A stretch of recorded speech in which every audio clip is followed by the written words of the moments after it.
Hello guys, narito po tayo para maghanap ng mushroom na orange ang kulay. So nandito po tayo sa gilid ng kalsada at manguha tayo ng mga kabuti na ang kulay yung orange.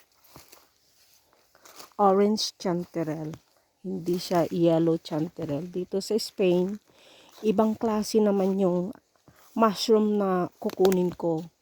Merong yellow chanterelle. Maraming klase ng mga mushroom.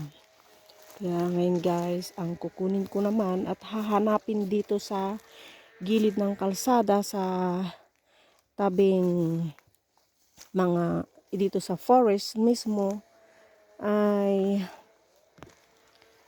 orange ang kulay ang hahanapin natin guys.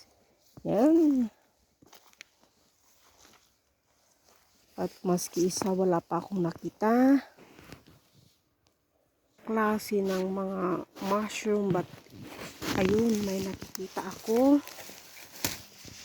Ito ang aking hinahanap guys, yung orange chanterelle na to.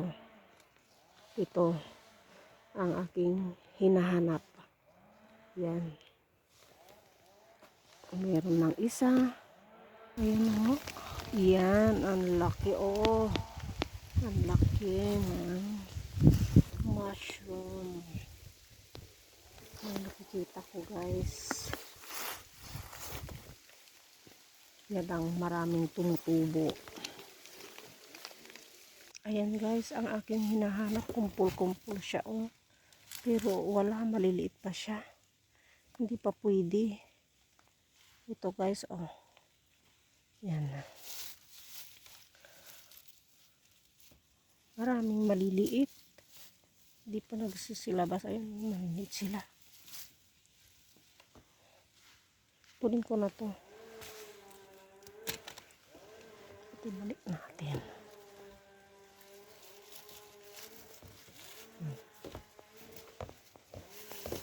Tatakpan natin sila guys.